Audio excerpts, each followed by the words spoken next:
మీరు గాఢ నిద్రలో ఉన్నప్పుడు ఎవరైనా మీ ఛాతీ పైన కూర్చున్నట్లు అనిపిస్తుందా? అయితే ఎంత ప్రమాదంలో ఉన్నారో తెలుసుకోండి. ఇది అందరిలోనూ జరిగే చాలా సర్వసాధారణమైన సమస్య. ప్రతి ఒక్కరికి ఇలాంటి ఎదుర్కొని ఉంటారు. కానీ దానికి పూర్తి అర్థం ఏమిటి అనేది తెలియదు. ఇలా ఎందుకు జరుగుతుందనే విషయానికి అస్సలు తెలియదు. అర్ధరాత్రి పూట గాఢ నిద్రలో ఉన్నప్పుడు లేదా తెల్లవారుజామున కొందరికి పీడకలు వస్తూ ఉంటాయి. ఆ కలలలో ఒక్కోసారి దయ్యం ఏదో వచ్చి ఛాతీ మీద కూర్చున్నట్లు అనిపిస్తుంది. ఇలాంటి సమయంలో ఎటు కదల్లేని పరిస్థితి, మాటలు కూడా రావు. దీన్ని స్లీప్ పరాలసిస్ అని కూడా అంటారు. ప్రతి ఒక్కరికి కూడా రాత్రి నిద్రించేటప్పుడు పీడకలు రావడం అనేది సర్వసాధారణమే.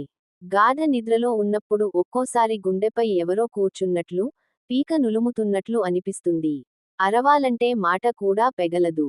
అరుస్తున్నట్లే అనిపిస్తుంది కానీ ఆ మాట ఎవరికీ వినిపించదు. అటు ఇటు కదులుదామంటే కదలనివ్వదు. చాలా చాలా భయంగా అనిపిస్తుంది.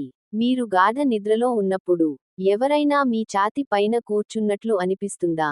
అయితే ఎంత ప్రమాదంలో ఉన్నారో తెలుసుకోండి. ఎల్లారాక దయ్యం గుండెలపై కూర్చుని హింసించిందని రకరకాలుగా చెప్పుకొని భయాందోళనలకు గురవుతుంటారు. ఇది నిజంగా జరిగిందేమో అన్నట్లే అనిపిస్తుంది.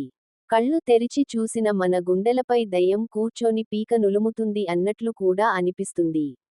దయ్యాన్ని 12 రియల్ గా చూసిన ఫీలింగ్ కూడా వస్తుంది. ఇంటి సమస్య మీకు ఎప్పుడైనా ఎదురైందా? ఇలాంటి పరిస్థితి ఎదురైతే దీని గురించి నిపుణులు ఏం చెబుతున్నారో తెలుసుకుందాం. ఇది నిజంగా దెయ్యమా లేదా ఇంకా ఏదో అనుకుంటున్నారా? అది దయ్యమని అనుకుంటే పొరపాటే. ఇంకేదో కాదు. గాఢ నిద్రలో ఉన్నప్పుడు ఇలా అందరికీ జరుగుతుంది. దీనిని స్లీప్ పెరాలసిస్ అంటారు. అంటే నిద్ర సమయంలో కొన్ని క్షణాల పాటు శరీరం అంతా కూడా పక్షవాతానికి గురవుతుందన్నమాట. ఇది అందరికీ జరుగుతుంది. అయితే ఇది కేవలం 1-2 నిమిషాల పాటు మాత్రమే ఉంటుంది. అర్ధరాత్రి గాఢ నిద్రలో ఉన్నప్పుడు తెల్లవారుజామున నిద్రలేచే సమయానికి ఇలా జరుగుతుంది. నిద్రలో ఏదైనా కల వచ్చే సమయంలోనే ఇలా స్లీప్ పెరాలసిస్ కూడా వస్తుంటుంది. అందరికీ మిట్ట మధ్యాహ్నం నిద్రపోతున్నప్పుడు, ఇంట్లో ఎవ్వరూ లేని సమయంలో కూడా అలా జరుగుతుంది. ఇంట్లో ఎవరూ లేరు అన్న ఫీలింగ్తో నిద్రిస్తున్నప్పుడు మిట్ట మధ్యాహ్నం సమయంలో గాఢ నిద్రలో ఉన్నప్పుడు, కొందరికి ఇలాంటి సంఘటన ఎదురవుతుంది. స్లీప్ పెరాలసిస్ వచ్చిన తర్వాత కొన్ని సెకండ్లలో మెలుకు వస్తుంది. మెలుకు వచ్చిన మరుక్షణం కళ్ళు తెరిచి చూస్తే ఎంత మామూలుగానే ఉంటుంది. అయితే ఇక్కడ నిద్రపోయినప్పుడు ఏం జరిగిందో మాత్రం గుర్తుంటుంది. గుండెలపై దయ్యం కూర్చున్నట్లు అనిపించిన సంఘటన మెలకువతో ఉన్నట్లుగానే గుర్తుంటుంది. కానీ అది దయ్యమా ఏమిటా అనేది అంత స్పష్టంగా తెలియదు. దెయ్యం తన గుండెలపై కూర్చొని గొంతు నునుముతున్నట్లు తనను హింసిస్తున్నట్లు భావన కలుగుతుంది. అసలు ఇలా ఎందుకు జరుగుతుంది? స్పృహలో ఉన్నప్పటికీ కదనలేని అనుభూతి చెందడానికి స్లీప్ పెరాలసిసే కారణమని చెబుతున్నారు నిపుణులు. స్లీప్ పెరాలసిస్కి అర్థం ఏమిటి? నిద్రను నియంత్రించడం వల్ల మెదడులో సమస్య తలెత్తడానికి నార్కోలెక్సీ అంటారు.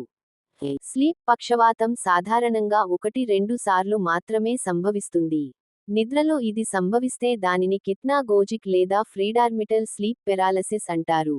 మెలకువగా ఉన్న సమయంలో జరిగితే దానికి ఫోన్ పిక్ లేదా post door Mittal sleep paralysis అంటారు. 100% మందికి నిద్రలోని ఈ సమస్య వస్తుంది. ఇలా జరగకుండా ఉండాలంటే కమ్మటి సువాసనలు వెదజల్లే 2-3 ఎసెన్షియల్ ఆయిల్ చుక్కలను దిండుపై వేస్తే చక్కగా నిద్రపోతారు. అయినా నిద్ర పట్టకపోతే డాక్టర్ని సంప్రదించడం మంచిది. ఇది పక్షవాతం లాంటిది కాబట్టి దెయ్యం మన గుండెలపై కూర్చున్నట్లు అనిపించినప్పుడు, అందుకే ఎటు కదల్లేని పరిస్థితి అనిపిస్తుంది. ఈ పక్షవాతం అనేది నిద్రలో మాత్రమే వస్తుంది. మెలకువతో ఉన్నప్పుడు దీని ప్రభావం ఉండదు. దీని గురించి అంతగా భయపడాల్సిన అవసరం లేదు. కానీ ఈ సమస్య పదే వస్తే కనుక వెంటనే డాక్టర్ని సంప్రదించి వారి సలహాలను తీసుకోవడం ఉత్తమం.